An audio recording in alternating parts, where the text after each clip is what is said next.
What's up, everybody? GeauxBurns ranking the rides from Ill-Gotten Gains Part 2. Gonna go over all 6 of them, but first, a quick announcement. Next Friday, it's Q&A 11.0. Your opportunity to ask me whatever question you want regarding Grand Theft Auto Online, other games, gaming in general, personal questions, advice, etc. You have till next Thursday to submit your question. First come, first serve.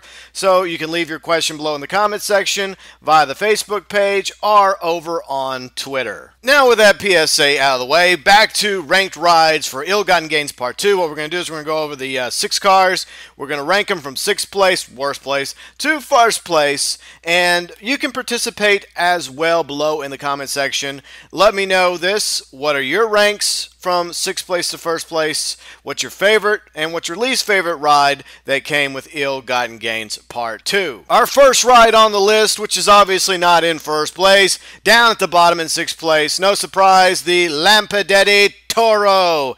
Now, I like boats. I love riding around in boats, bouncing around in the water, but I'm not going to pay $1.75 million for this boat, especially since it's no better than the Speeder or the Jetmax. By the way, both those boats are awesome and way cheaper than the Toro. Not to mention the fact that the Toro doesn't come with anything special, not even torpedoes. So why the hell would I want the Toro, especially since Grand Theft Auto Online's ocean is practically dead. There's no sea life, there's nothing to do in the ocean besides swimming and bouncing around in a boat. Even if there were sharks to hunt and be hunted by, as well as treasure chests you can dive and go after, why would you do it in the Toro when you could just grab the Speeder, the Jetmax, or any other boat that happens to randomly spawn? Coming in 5th is the Dinka Vindicator motorcycle. It's slightly better than the Lexro. They both have curves, but at the same time, it's just yet another disappointing DLC motorcycle.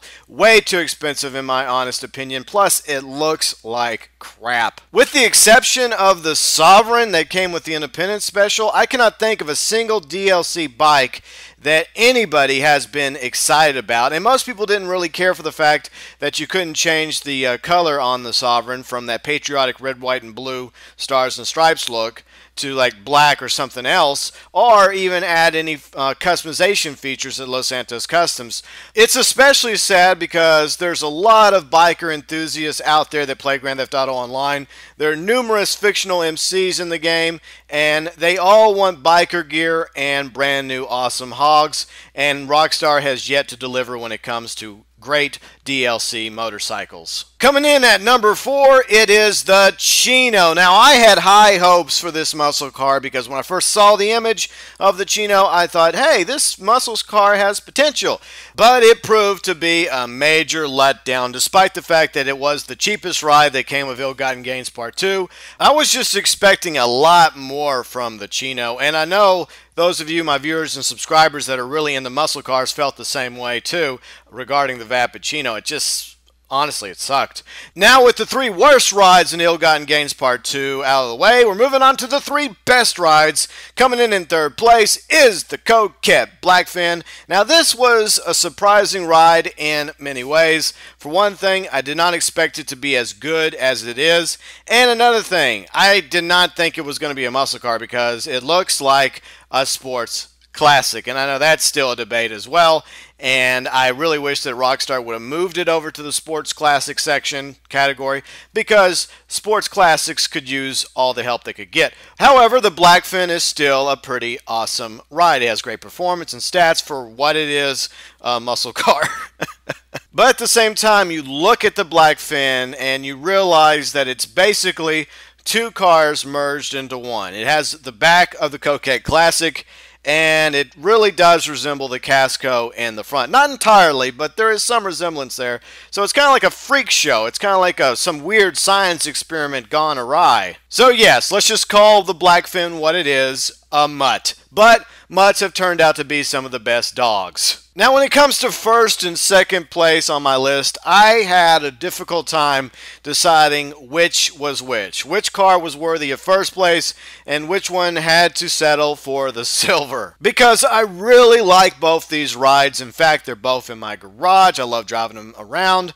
But I had to make a decision, and so in second place, we have the Coil Brawler, which is a very fun off-road ride.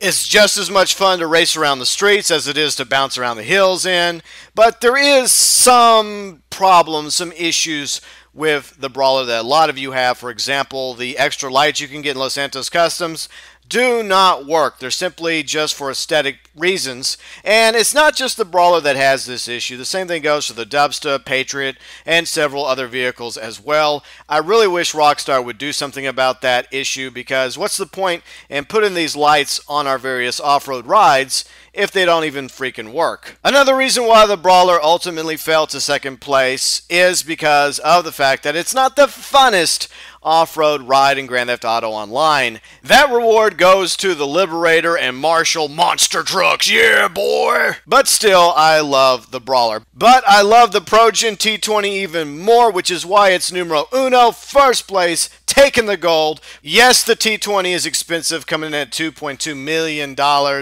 and a lot of people were hesitant to purchase it, including myself, because of the Osiris from Ill-Gotten Gains Part 1, which I still love, by the way. It's in my garage still.